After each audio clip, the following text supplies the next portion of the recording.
जिस दिन ये हुआ तो ये नेशनल कॉर्बेट पार्क में शूटिंग करा रहा था अपनी, तो ये अवेलेबल, मैंने 3-4 बार कोशिश की, मिला ही नहीं मुझको। 5 या 6 बजे इसका फ़ोन आया, हाँ सतपाल भाई क्या हुआ?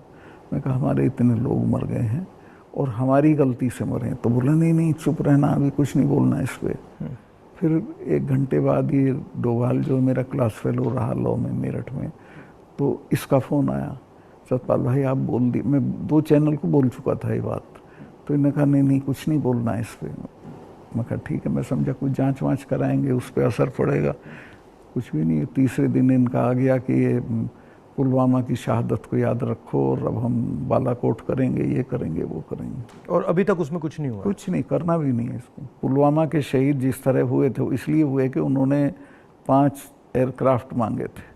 अगर वो मेरे से मांग लेते तो मैं इमीडिएटली कर देता। मैं तो वहाँ स्टूडेंट्स जब जम्मू में फंस जाते थे बर्फ में, उनको एयरक्राफ्ट से, क्योंकि दिल्ली में एयरक्राफ्ट इमीडिएटली मिलता है किराए पे। 4 महीने तक एप्लीकेशन उनकी पड़ी रही होम मिनिस्ट्री में, और 4 महीने बाद वो खारिज कर दी कि नहीं देंगे।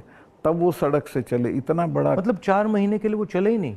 चले ही नहीं, इसलिए कि वो सड़क से चलना बिल्कुल इनसिक्योर होता है, वो उनके उसमें नहीं है सिस्टम में। 5 जहाज मांगे थे उन्होंने, वो नहीं दिए। 4 महीने तक लटकाए रखे। और तो 4 महीने के लिए क्या होल्ड पे थे? क्या होल्ड पे थे सब? मेरे सामने नहीं आई। अगर मेरे सामने आई होती तो मैं उसमें कुछ करता। That was between CRP and home ministry. लेकिन ये थी कि अटैक हो सकता है। इसके अलावा वो जो गाड़ी टकराई थी वो 10 दिन से घूम रही थी वहाँ, पूरा आप समझिए कि भरी हुई विस्फोटक से। वो कैसे, मतलब इतना एक्सप्लोसिवली कैसे, मतलब ऐसे घूम रही थी? सिस्टम नहीं था ठीक से। और जब मैं गया हूँ फिर पुलवामा होने के बाद, तो जो 10 किलोमीटर का स्ट्रेच है उसमें लगभग 8-10 लिंक रोड मिलती हैं। एक भी सैनिटाइज नहीं थी उस दिन। बल्कि हम तो जब अपनी पुलिस को भेजते थे कश्मीर की, तो पूरी रोड पे सिविल ट्रैफिक बिल्कुल रोक देते थे, सैनिटाइज कर देते थे, तब भेजते थे। ना हाईवे सैनिटाइज था, ना वो लिंक रोड।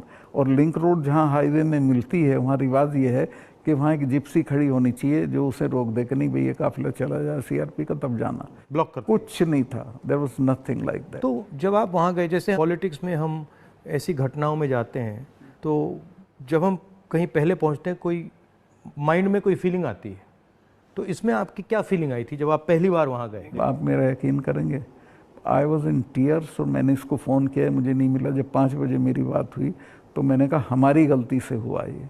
तो बोला नहीं नहीं इस पर आपको चुप रहना है, मैं चाहता